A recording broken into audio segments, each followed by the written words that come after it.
Our King Leoric has gone mad, lashing out in crazed frenzy at the abduction of his son, Albrecht, and our steady losses in the ill-advised war against Westmarch, leading to an open revolt among his guards.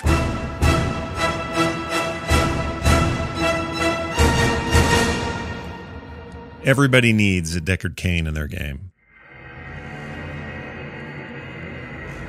Let me explain. So, Deckard Cain. Dude, what gave you the Herodric Cube in Diablo 2 and said, look, man, combine your shite, put some stuff in here, let's put some gear in this corner, a little gear in that corner. If you play your cards right, you're going to get lucky and get something rad out of it. All right, that was his deal. That was his mode. He hung out in town, sat by that fountain the whole time. At least in Act 1. And he would identify your items for free. Remember that? Deckard Cain is so much more than just simply old dude who identifies your stuff for free. Speaking of which, does anyone use that book at all? The Book of Cain that's in all the towns now to identify anything, since all you have to do is right-click on that business, and it's only ever legendaries? Does anyone actually just save those up? After a big farm run, go back to town and click the book? I don't think so. I don't think anybody's doing that.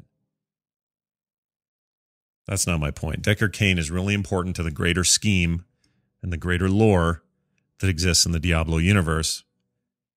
I would point to you or point you toward other great examples of this. Old guy with a beard and how important they are, all right? Star Wars, you got Obi-Wan Kenobi. Old guy with a beard. Important. Crucial. At least to the first 3 movies, right? Lord of the Rings had Gandalf, the gray, then the white. Very important guy, right? Wise, good, ultimately sacrificial in some way. This is true of both Obi-Wan and Gandalf. Harry Potter had Dumbledore, old guy with a beard. Again, the good, the wise, and the ultimately sacrificial. Deckard Cain joins the pantheon of great and wonderful, powerful men who, with their wisdom and their beard, put you on the right path, right? Man, you gotta love Deckard Cain. He's amazing. Hello, everybody, and welcome back to the episode 2 of the Diablo Show. That'll work. We can use that. Huge thanks right off the bat for all the feedback. Been very favorable, which makes me happy. A couple of people were like, well, how come you don't have a co-host? And I kind of explained it last week why I don't have one. And that isn't to say that may always be the case or whatever. And we'll have guests here and there, but I really like the vibe of this. It's kind of a passion play, this show for me. So thanks. Welcome aboard to anybody who's just coming in. This is the last I will thank you for that kind of thing directly, because now it's time to do a show. We're moving forward. There's no time to look back and go, oh, this sure went well last week. Let's not look at the past. Let's look toward the future. Let's not think about that Nephilim rift where I got shit for drops. Let's think about the next one, where perhaps the greatest chess piece known to Nephilim kind will drop, and I'll wear that damn thing and get all the ladies. You know what I'm saying? Oh, yeah. Hey, Scott, this is Josh SCH calling from Tucson, Arizona. Last episode, you and Ralphie were talking about those arcane turrets of doom. I wanted to let you know there's an amazing amulet floating out there. It is a legendary. It's called Countess Julia's Cameo, and I was looking up to grab one at level 40. If you can get this amulet, it prevents all arcane damage, and even better, it heals you for 20 to 25% of the amount prevented. So check it out, and I hope it works for you.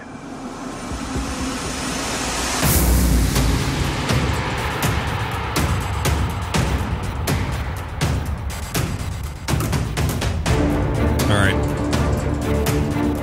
It's time for the news. Thanks for that call, by the way. That is a pretty rad amulet. Not run into it yet. Heard a lot about it. Showed up on the forums. People are talking about how it changed their lives in a very fundamental way. I mean, think about that. No arcane damage, and it heals you for 25% of all damage taken.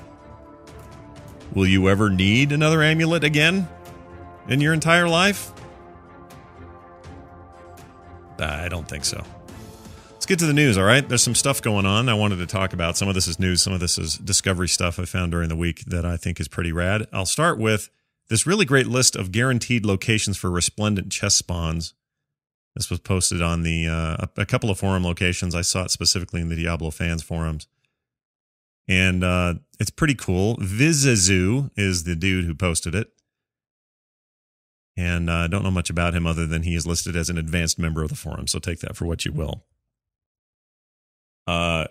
So, for example, they lay them out like this. In each of the act spaces, act zones, it tells you where you are guaranteed to get a resplendent chest. And now that they have, I don't know if they patched or hotfixed this. I don't remember how it went down. But resplendent chests were somewhat less resplendent leading up to when it got fixed. So now when you click on those things, the proper amount of awesome pops out of it. I'm getting more gold out of those things, way more rares, and occasionally, unlike what it used to be like, I'm now getting legendaries out of those things. So good time to be hunting down and farming chests. And here's a good way to spend your time if you don't have time to do a full all 5 bounties in a zone. If you just need to get into the game, do some quick stuff, and get out of there because you're on a lunch break or something like that, this is a great thing to go farming. So, for example, in Act 1, Fields of Misery, Decaying Crypt Level 2, Scavenger's Den Level 2, and Lost Mine Level 2 all contain guaranteed spawns of resplendent chests, at least as of this recording. That may change in the future. Anyway, all of these always spawn for me. I go in there, boom, there they are. Every time I go to do, even if I'm just going to do the one, Decaying Crypt Level 2, boom, knock out Level 1, go into Level 2, ignore the bounty, find the chest, pop it, kill some stuff. I've come out of there with 2 or 3 legendaries sometimes in a trip. So that's a great place to go. Plus, it's, Act 1 stuff tends to be a little easier, and we'll talk more about that in a minute. Actually, I have a kind of a point I want to bring up about that. Act 2, there are things like on the Howling Plateau, you've got Surikoko, I don't know how you say that, the Caverns Level 2, Flooded Cavern level 2. Here's a couple of not guaranteed but will spawn often locations in Desolate Sands and Stinging Winds. I'll link this thing because you don't want to hear me read it all, but it's got stuff all the way up through Act 5. Act 4, they don't have any listed, so either he hasn't found the guaranteed spawns or they just don't exist there. But there is some stuff good. There's some good stuff in Act 5 in the West March Commons, which I go to all the time to just straight up farm it. Like, even if I don't go for the bounty, I'm going there. Even if there's no bounty there that session, I'll go there and just kill stuff because there are all kinds of mini events and all those little doors you go into and help the old lady find her daughter and all that kind of crap. West March is lousy with that stuff. It's everywhere. And you'll be shocked how much stuff you get out of that. So anyway, little farming advice up front for you on the show. I'll put it in the show notes. Watch for that. Also, a bunch of videos are out now talking about speeding through Act 1 bounties, and it got me to thinking. So these videos are basically, hey, on Torment 3, here's how quick you can get through Act 1. And the videos are just bananas, right? How quick they are. And this doesn't apply to other acts. So it got me to thinking, are Act 1 bounties easier? Are they too easy, maybe? I can tell you the bosses are. So every time I go do bounties in that zone, let's say Skeleton King, piece of freaking cake. It doesn't matter what level I'm playing on either. What difficulty, I mean. Boom, done. He's out. Takes no time at all. In fact, really all the differences on the difficulty levels is how much time it takes to actually burn him down. It's got more health. But I'm not dying anymore. I'm not really even taking much damage with him. So I think it is a case of this is the oldest thing they made. I mean, that was the beta, remember? You got to the Skeleton King and you were done. It's just so easy. So I think that's part of it. And I also, this is just a side note, when it comes to bounties, I find myself more and more often anyway, starting with the boss. So there's 5 usually. 99% of the time, one of them is a actual like act boss you got to kill. Like if you're clearing Act 5 stuff, chances are you're going to kill death. And that's rough because I usually am way too high on difficulty. And when I get in there, I've got to lower it against him because he kills me. Because you can't respawn at your body, you have to spawn last checkpoint, which is outside the zone in. You got to start over. So there is no, he's down to half, you die, and then come back and then just burn down the other half. You got to start fresh every time. So I'm always knocking him down a level or two when I get to him. So in his case, when I'm doing Act 5, I'll go, torment something, difficulty, wipe the other 4 out, go to him, knock it down 2, take him on. Or I'll try once. If it's looking real rough and I die, I'll do it again. But the point is that's a much harder fight. It's also a much more sort of drawn out fight. Diablo is a similar fight on Act 4. So if you're doing Act 1, Act 2, Act 3 stuff, I think start with the boss, get that thing out of the way, because that's kind of the dance, and it's, it takes more time, and there's mechanics and stuff to worry about that are specific to that boss, and then get out of there and do the other 4, and you'd be surprised how quick that all goes. Saving him for last is kind of a pain in the ass. Also, I don't like how some of them are straight up, hey, do this final boss, and here he is, just walk into the room and go with the fight. And some of them are clear entire 2-level dungeons before you get to him. I kind of wish they would, I don't know, make some of that stuff more equal. Also, so there's some tricks I use when I don't have more time to do all those zones. I talked about some of that. If you only have time to do 2 or 3 of the bounties, just do the ones you know are quicker. I mean, you've probably done most of them. Some of them are obviously they get repeated and recycled. So go do the ones you just feel like, well, last time I went in there, that only took a few minutes. Or the boss I had to kill, or the named character I had to kill was, 10 feet away or something. And other times, I mean, just sessions, just clearing zones is the way I do it. The way you did in story mode. Just go in there and get stuff. Again, West March Commons in Act 5, amazing place for that. Just go, kill, explore. It's all random. It's going to feel new to you anyway. It's a great zone generally. Good mobs, fun stuff. Lots of elites are in there. Blue and yellow dudes everywhere. Lots of chance to make money, get gold, get drops. Boom, you're in. I mean, the other day when I was in, I guess I was playing on Masterful, playing with the new Demon Hunter I started, went to West March Commons, didn't have a lot of time, so I just decided to clear that zone out. I walked out of there with like 3 or 4 legendaries, major upgrades. Here's another tip for you. Hey, look at this. It's like the tip show today. You want another tip? How about this one? How to get free rift runs in the game. All right, this isn't exactly on the surface what it sounds like. Here's what you do. I just did this the other day. Open your game up to the public. All right, so you got your little adventure mode going. You're in, got a game, you're in town. Open it to the public. Suddenly, out of nowhere, out of the woodwork, 3 other dudes will enter your game. You won't know who they are. They're just random dudes. Whatever. They don't even talk most of the time. It's very rare. I'll say hi. They don't say anything. Right? Well, I run with friends more because they're more fun. But anyway, these guys will just show up, and I mean, literally 9 times out of 10, one of them will open a Nephilim Rift. He'll go and spend his money. And yeah, when I say money, his 5 keystone fragments. All right. So you don't have to. It's still in your storage. I have so many right now. Oh my gosh. And I love running rifts, but it seems like everyone else is always buying my rift ticket. Anyway, so he'll open up a rift. Boom, you're in. You run a rift. You do an amazing job. You come out with a ton of gear, and it was all on somebody else's dime in your game. It's great. I don't know why it's happening. I would have thought if you're going to a public game, why not start your own and go make your rift? You're going to spend the money. What do you need me for? I think that's kind of awesome. So yeah, try that out. I think it's a good idea. See what you find out. Hey Scott, Todd from Alpha Geek Radio here. After listening to you sing the praises of Diablo 3 more or less constantly over the last couple of weeks on all your shows, I decided to go out and pick up a copy of it with the bundle pack, including Reaper of Souls.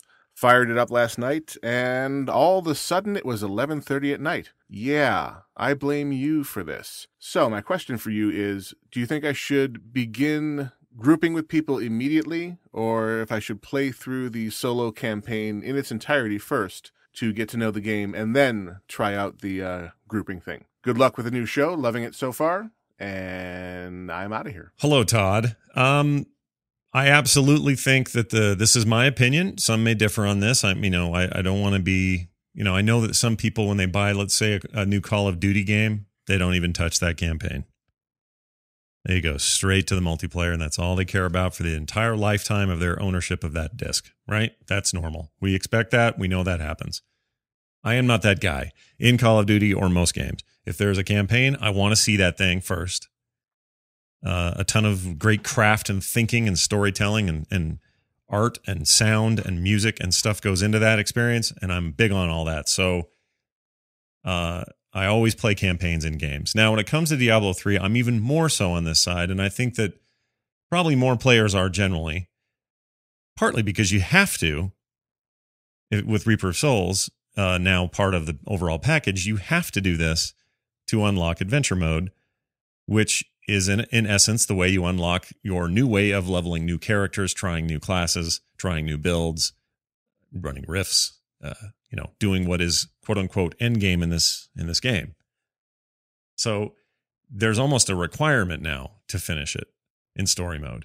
Doesn't mean you can't group, and it also doesn't mean you can't group through story mode. So that's something you can do, Todd. You don't have to jump straight to, let's just go do random things. And here's the truth. You're not going to be able to join their, well, I actually haven't confirmed this. Can someone, I guess I could have looked it up, but I don't think you can jump into somebody else's adventure mode if you have not cleared Act 5. So even if they invite you, I don't think you can, but I could be wrong about that. But even then, keep in mind, you're not going to be doing the inviting. It won't be you. It'd have to be me. And if you're level 20, you got to count on somebody in a similar range to pull you in, or they're just trying to power level you or whatever. But let's just assume for now that that's not the case. I still think it's absolutely worth playing through. And then adventure mode is yours, man. Then you can do whatever you want. And you can level a witch doctor and not feel like you're playing the story over again. And you can, jump back and forth between characters and try the new class. The Crusader class is fantastic. There are times I think that the reason Blizzard invented adventure mode was to make it so the Crusader wouldn't just languish as a new character. You'd have to play through the story again because less people would just straight up, they just wouldn't play it. So kind of a brilliant catch-all, this adventure mode. But anyway, the short answer. Is there a short answer? The short answer is, Todd, you totally want to finish the story first.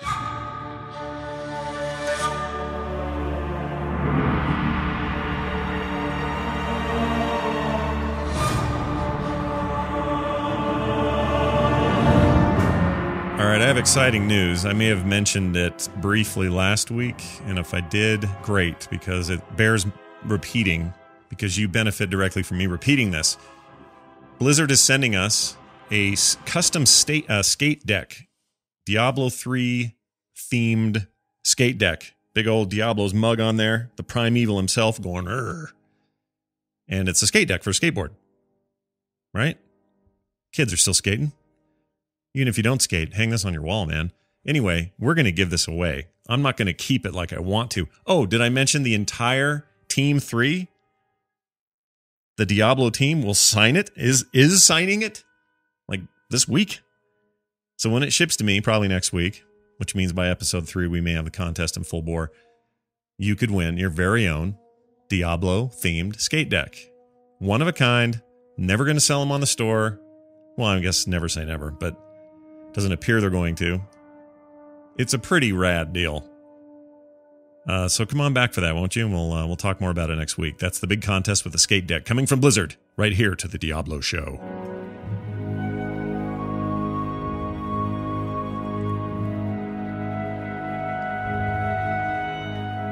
All right, some final bits here. There were a couple of hot fixes the other day that were kind of interesting. Rat crawlers and tusked Borgans no longer continue spawning additional waves of minions after the second wave is defeated. That's good if that was driving you nuts. I ran into that a few times. They fixed that. That was like maybe 3 days ago. Also, trivial monsters that spawn during events such as the Hive and the Demonic Prisoner no longer provide experience or gold or loot of any kind. The ones. It'll kind of come out. Usually it's those cultist guys that are just paper. You just rip through them like they're nothing. When those guys, they're just sort of ancillary and fill the screen, and they don't really, they're not much of a threat either, but they're no longer going to give you any loot. Sorry, man. If you were farming those guys for drops, I don't know what to tell you. Actually, if you were doing that, then you're kind of crazy. Is everybody looking forward to seasons and ladders? I am. Found a great post on the boards describing exactly how these are going to work. We talked about them briefly last week. And we talked about tiered rifts and all that kind of stuff. But there's been some confusion, and we got a bunch of emails asking questions about how ladders and seasons are going to work. So this is one quote I thought was interesting. I mean, we could get into the exclusive legendaries or the tiered rift stuff, but I feel like that stuff's pretty self-explanatory. Certain legendaries only available to seasons and you participating. But here's the description briefly. Seasons and ladders ladder-like system is what they're referring to it as. One of the features you guys have asked a lot about, and we have done a lot of research for, is something called ladders. I'm happy to say that as part of our big content patch in a couple of months, we haven't seen this yet and probably won't for a little bit, we'll be releasing seasons, which will include a ladder-like aspect to them as well. We're still working on them, but a lot of the general gist is that you'll level up a new character, we'll have specific ladders for seasons, and also some goodies that will drop along the way. There's more information to come. We're not making an announcement as to when, but that's coming in the first major content patch. Not the first patch, but the first major content patch. Two things I take away from this. One, very interested to see how that is and what's the competitive nature of it and all that. So we're going to get more details as they come. But at the core here, it sounds nice.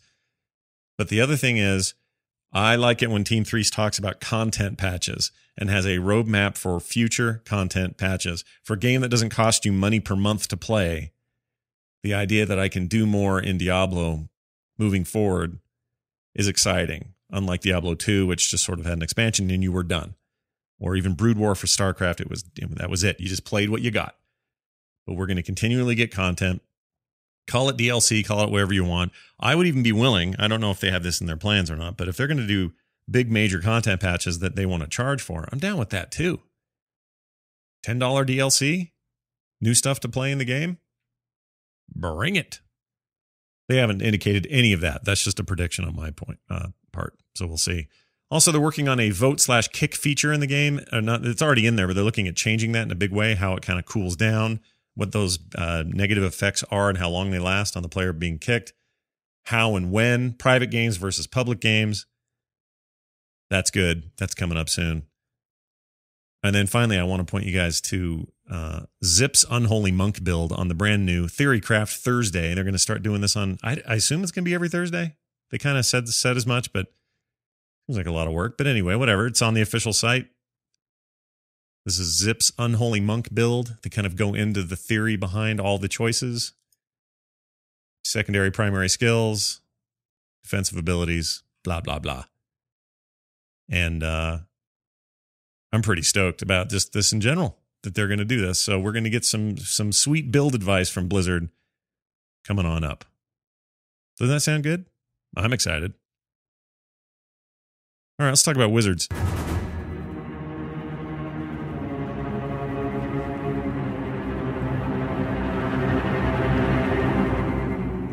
All right, so here's the deal. Friend of the program, you may know him if you were Instance listeners or are still Instance listeners, but remember the old days when Patrick Beja would often grace us with his presence. Did a segment for a while, come on the show, had him on a couple of live BlizzCon reports where he was in Anaheim and I wasn't. Stuff like that. He lives in France. He's a stud. We love Patrick. He's coming to Nerdtacular, by the way. You should come to that, nerdtacular.com. Tickets still available. It's a FROGPANTS meetup event every year that we do. It's going to be rad.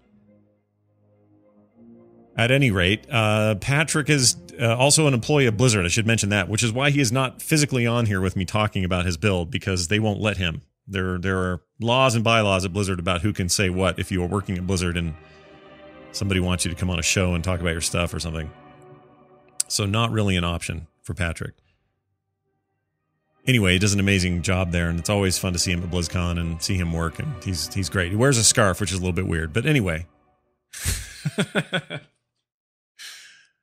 We're always teasing him about his scarf. It's France, man. When you're in France, you just do what you got to do.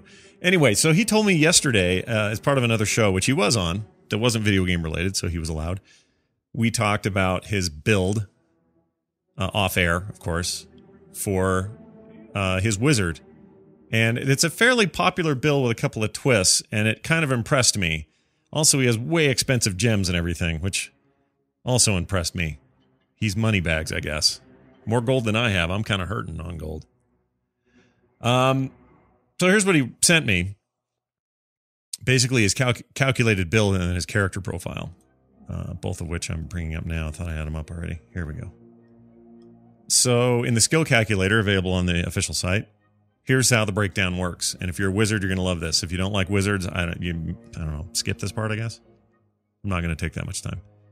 Electrocute with Surge of Power as your rune, which is your gain. This is your primary mouse button. Gain 1 arcane power for each enemy hit. That's an important one, all right? Because you need that arcane. Although he doesn't as much, but we'll get to that in a minute. Disintegrate with Chaos Nexus as your rune for your secondary. Keep that stuff handy. But your primary stuff, the things you're going to be using the most, come into the fray, cast Black Hole with Absolute Zero rune, which is, each enemy hit increases the damage of your cold spells by 3% for 10 seconds. It's a little bit weird, but it does a slowdown effect, which is nice. That's a weird thing to add to this overall kind of fire build. I think. As a wizard player, I think it's a little strange, but whatever. This is what he's recommending. Come in there, start with that. Next, 2 or 3, sometimes 4 meteors. Do Meteor Shower as your rune. Unleash a volley of 7 small meteors, each strike for 228% weapon damage as fire. And you just keep kind of spamming that. There's a small delay with that particular ability. Those are not familiar with the wizard, but it's not really a problem here, the way you're using it. Cast 2 or 3 of those, especially good with groups, obviously. Single targets, who cares? Just use your primary and secondaries. But so you drop a bunch of those. In the meantime, you have cast Magic Weapon and the Ignite rune, which imbues your weapon with 10% increased damage and lasts 10 minutes. So you got to kind of keep casting it every 10 minutes. Attack, burn enemies, dealing 86% weapon damage as fire over 3 seconds. That's the Ignite rune, so that's important. Again, more fire, more damage, stacking damage is what you're doing. On let's see, what else? Oh, the final one is the cast of Familiar with Spark Flint, which summons a fire familiar will grant you 10% increased damage in addition to what Familiar already does. So again, more damage, stacking damage. His passives are, I don't know, some of these, I'm not sure all these are super important, but he's got Glass Cannon, Conflagration, Audacity, Elemental Exposure. Again, all of which seem to either be resistance-based or damage stacking based. Now, here's what makes it a powerful build. That may just seem kind of simple to you guys, and this is kind of a relatively, with a few changes, kind of a popular build right now for Fire Wizards. Go to his character sheet. He's such a bastard. He has the Cinder Coat, legendary chest armor. Stats are, they're okay. And he's also got he's got like the best gems you can get in there right now. Which just, I look at it and I just think of the millions of gold that represents. Anyway, 3 gems, all intelligence. I mean, he's got a bonus of 8,017 intelligence right now in his overall gear bonus. But that legendary piece of chest armor, the Cinder Coat, does this. Check this out. Fire skills deal 20% more damage. So every time he casts anything with fire, which is almost all he's using here, 20% more damage. I wonder if the black hole with the explosion as fire at the end would actually be better here. But anyway, whatever. So that's one thing. Among secondary stats on this thing, reduces the resource cost of fire skills by 29%. So he's got a 20% damage increase, 29% less resources. Essentially, he's running around doing everything for free. Eventually, I suppose in a real rough fight, he may run out and have to, you might have to cast Electrocute and Surge of Power to get Arcane Power back. 1 per hit or whatever. Maybe on a raw day, man. Maybe then, but just tearing it up. So there's a cool build for you. I recommend it. I got to go in and play with it. I don't have that gear. I don't have that chest piece. I have another legendary that doesn't give me anything near that. But even without it, I'm still doing really well. So highly recommended, wizard folk. The only real problem with it, this is the only complaint I would make. I feel like because I'm using Disintegrate less and Electrocute less, my 2 primary skills, and really all I'm doing is waiting, running Black Hole on cooldown and then Meteor Shower every chance I get.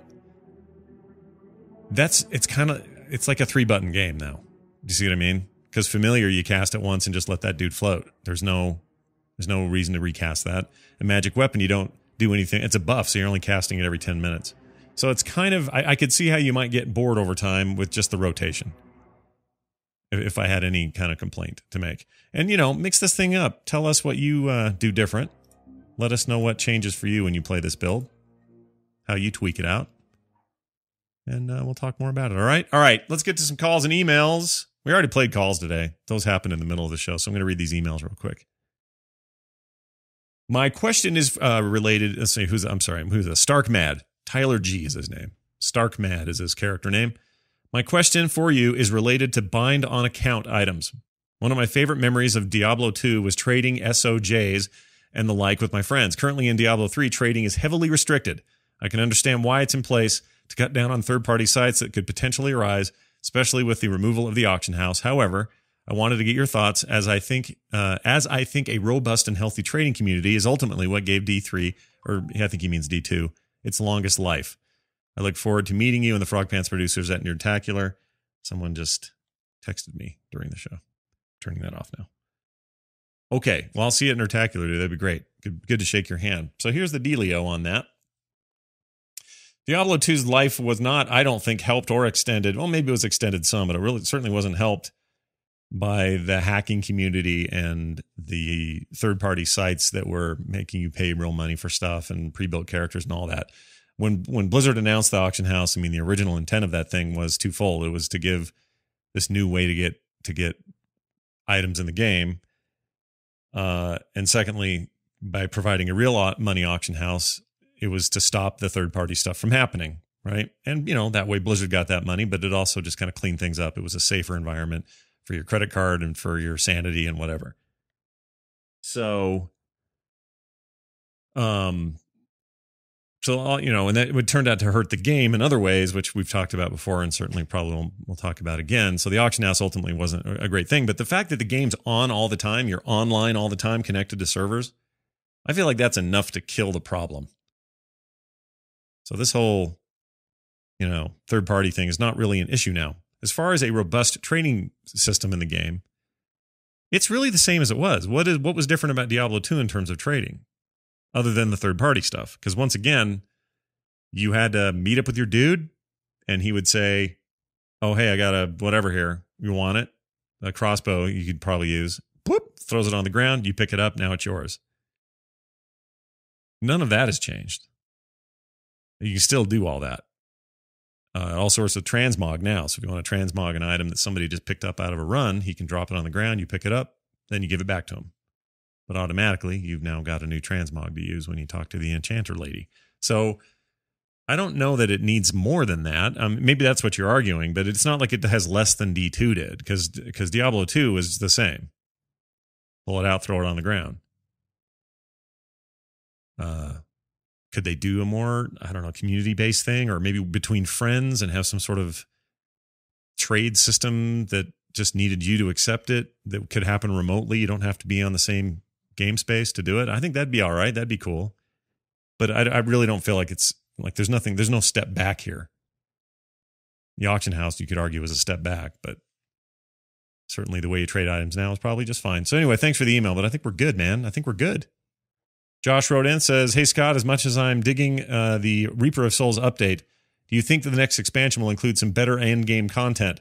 I feel like adventure mode is great for leveling alts more than it is for true endgame content. Thoughts? All right, Josh.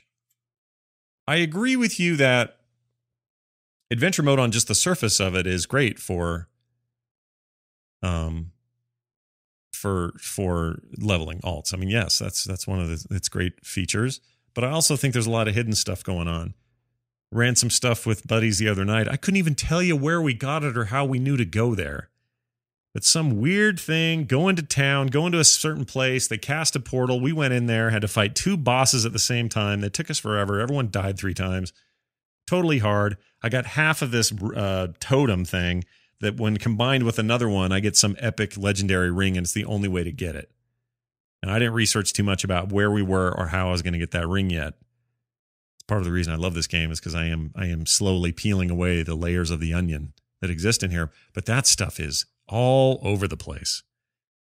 And some of that you only find out on forums or on websites or through your friends. But that, to me right now, at least, is where the end game is. Now, I think some players are like, well, I want to have raids. I want to have it so 25 of my friends can do like we do in WoW and go in there and fight some boss together. I'm not saying they'll never do that, but I don't think the goals are the same here. The game is so loot focused and so uber character focused that I think we'll see things like this ladder system and other things come up that will help serve that end. The goal is character progression, not take down a boss. If that makes sense. So I don't know. The answer is, I guess I don't know. But I mean, with them talking about content patches and all this sort of thing, I mean, maybe these things will happen more. But I can tell you so far, I've had so many like happy surprises. Go with the group and go, oh, hey, you guys, to get this achievement, I need to do this thing over here. Oh, well, how do you even know about that? Well, I got a rare drop that if I click it, it opens a portal, and now I got to go, there's a lot of little secrets. And that is just badass. All right, I got a question for the week. I'm going to start doing these, I think. Thanks for your emails, everybody. By the way, emails, thediabloshow@gmail.com. That's the email address. And if you want to give us a phone call, and you can send, by the way, you can send attachments there as well. MP3s are fine. Don't send me WMAs or WM, whatever the Windows Media ones are. They don't work. I can't use them. But, yeah, MP3s and regular emails. Thediabloshow@gmail.com. And then phone calls can go to 206-278-0553. 206-278-0553. Leave us a voicemail. Keep them short and interesting. Likely get played on the show, just like this week. Deckard Cain did call us again. I'm going to play it at the end of the show. It's a little bit longer, so I wanted to kind of save it for the end. So listen for that, all right? Question of the week. The cost of gemming is through the freaking roof. Thoughts? What are you guys doing to afford late game gemming? Like, how are you doing it? And keep in mind here, folks, some people in the week were like, hey, wasn't it great that you can... When you get your stuff salvaged, the gems are saved and you get your gems back. Well, yeah, that's great. Unless you still want to keep the gear you have on and you just need to swap out a gem. So now, extremely expensive to remove that gem and very, very expensive to get what are the big ones now? The Imperial Perfect freaking whatever the hell they're called. So much money. So much money in the game. I feel like that's where people are going to go broke. So, thoughts on that? Cost of gemming. What can be done? Going to get nerfed? I don't know. And blood shards. What's the deal? Let me tell you about blood shards. I went and spent every blood shard I had. I had like 400 or something. Went and talked to a hoo-ha lady. Went through the whole thing. Spent every one of them on helms, because really helms are where it's at for what I need. And got nothing that was even an upgrade. They were all poop. They were all rares, no legendaries, all crap. I lost that gamble. That was a bad day in Vegas. That's what that was. Anyway, I'd love to hear your thoughts on that. It's going to do it for this episode. Thanks, everybody, for being here.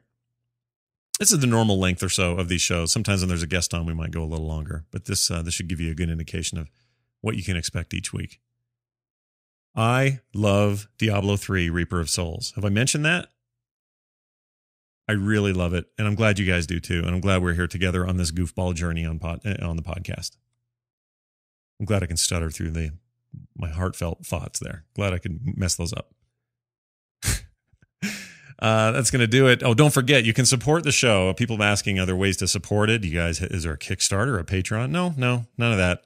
But if you want to sponsor it, contact us. You know the email, thediabloshow@gmail.com. Or more importantly, you want to go over to frogpants.com/store. We'll put a link on the Diablo site. I haven't done that yet. It'll take you right there. But you can get the Diablo Show loot pinata for a limited time. This includes album art signed by me, stickers, a bunch of stuff. Big loot pinata. Go over there, click on that, help support the show, and get some cool stuff while you're at it. Okay? All right. The Diablo Show at gmail.com is our email address. We're at The Diablo Show on Twitter. You can also find me at Scott Johnson. The website is frogpants.com/Diablo. Don't forget to give us a call. Leave us a message. 206-278-0553. 206-278-0553. That's going to do it. Thanks, everybody, for being here. Until next time, always trust the wise, old, sacrificial man.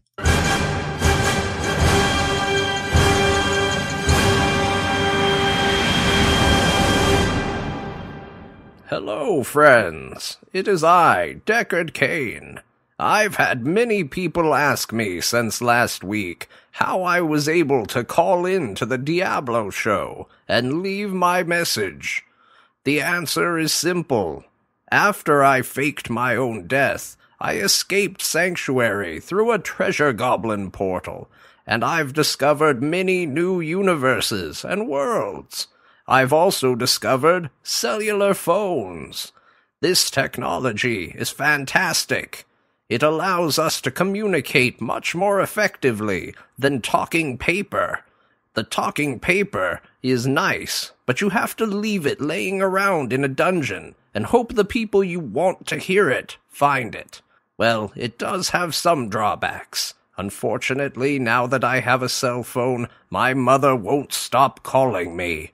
It's ridiculous. Mother, I'm a grown man. I need to live my own life. I don't have to call you every weekend. Come on. Anyway, this has been Deckard Cain. Thank you for staying a while and listening. This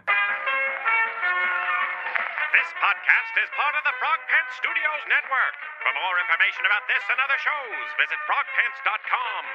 Audio program so good, it's like you're there.